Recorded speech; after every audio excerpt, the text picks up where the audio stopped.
What's good, Liberators?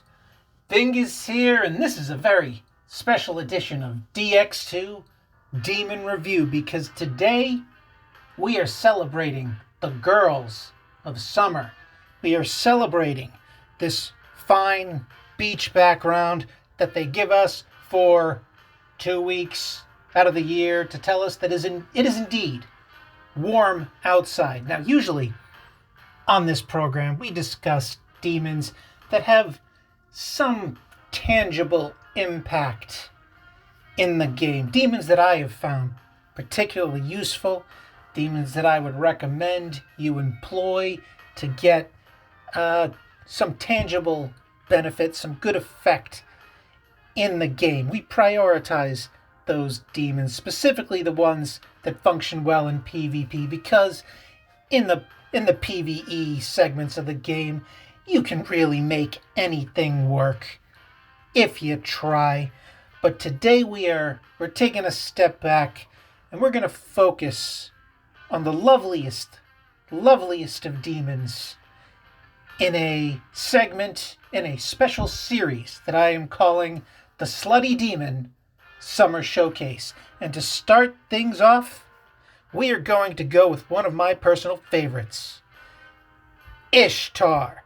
So let's get all up in her. Ishtar, Miss Ishtar. Just ignore the horns, because damn, if she comes in at the wrong angle, you're gonna be in for a time. Megami Ishtar, the goddess of love and war. Same thing. Worshipped in ancient Mesopotamia, also called the Queen of the Heavens. In the Epic of Gilgamesh, she is depicted as a woman with many suitors, charming the hearts of heroes, then turning them into beasts and slaughtering them when she had her fun, as any beautiful woman is wont to do. How little times have changed. Let's check her out. And her biggest feature, as you can see, is that magic stat, 247 naturally, which is one of the highest in the games. I know Lakshmi has a slightly higher magic stat than she does. I believe she's number 2, if not number 2, number 3 for the highest magic stat in the game, which makes her useful in all kinds of places. Just high magic, high damage. You can tool around with her transferables and get her into position any way you like. And her vitality is quite middling, and her agility is 92, making it complete garbage. So if you were thinking of running her in PvP, there are way better options, but you can slot her in to some sort of team. But if you're rolling with her, agility of 92, you're rolling slow. So you're going to have to temper her magic attack with survivability. And that's always the issue with slower teams, where you have to really dial back your offensive capabilities to make sure you're able to survive that initial wave and launch your counterattack. So that is something you're really going to want to take into consideration. She nulls electric and light, which is completely useless, and she is weak to force and darkness. Skills: the transferable Mahameon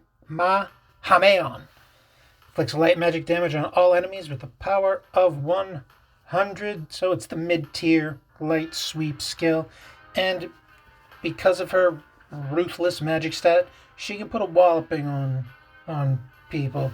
In Dumb Apocalypse, you can customize her for your light Alter World farming segment, and yeah, she can put a beating on him, even though she only has the mid-tier light sweep.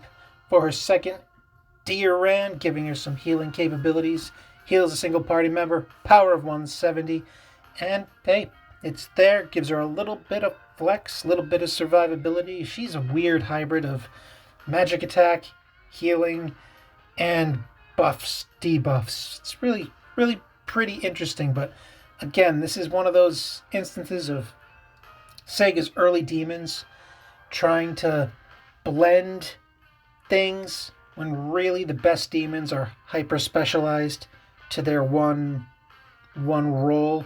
So with Ishtar here, you got a nice flex all over the place.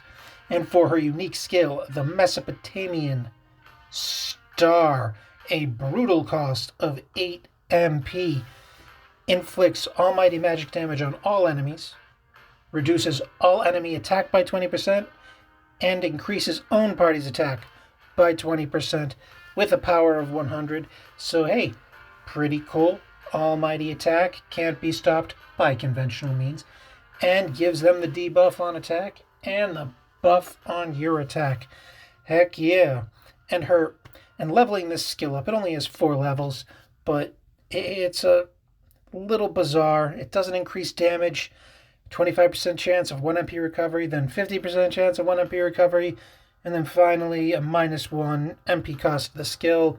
So you can pop this off, 7 MP, and maybe it'll only cost you 6 half the time. So, whether you want to level this up or not, it's up to you. I've got her in the Protector archetype, which gives her Concentrate, lets her charge up her next magic attack by 125%. And with that brutal magic attack, you can,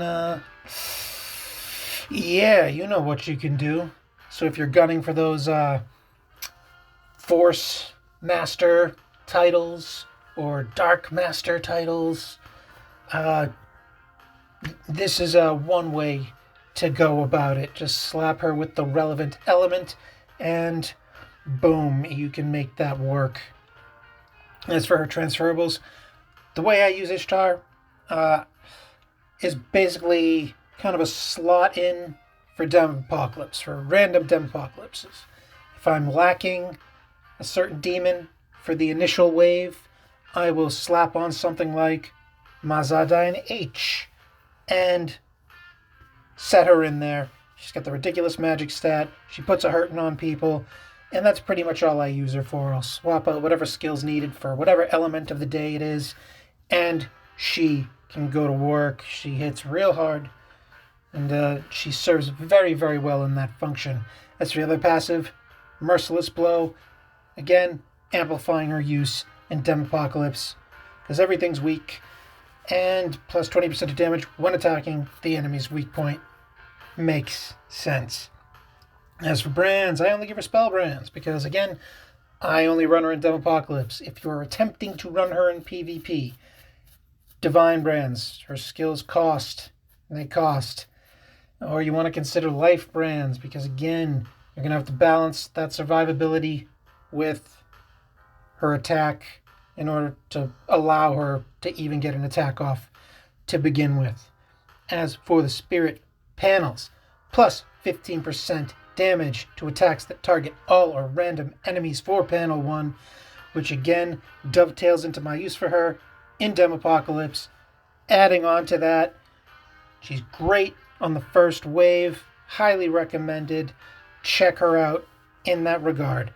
Panel 2, minus 50% to light damage received, making her great for farming light Altar World. She already comes with a light skill sweep, so you can slot her right in there. She can reduce damage, get your extra overbreak. She can cause pain, get any extra overbreak.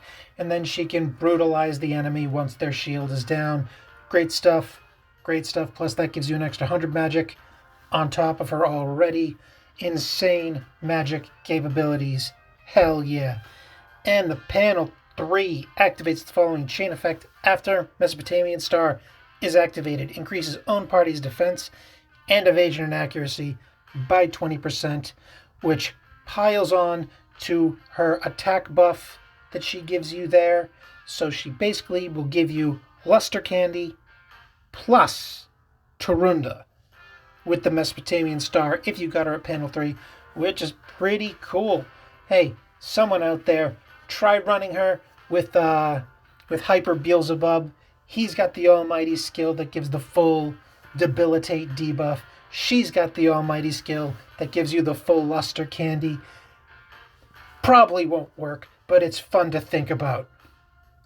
And before we call it a day here on the initial episode of the Slutty Demon Summer Showcase, let us check out her other archetypes, though if and I recall, none of her archetypes are really all that banging, but let's take a look.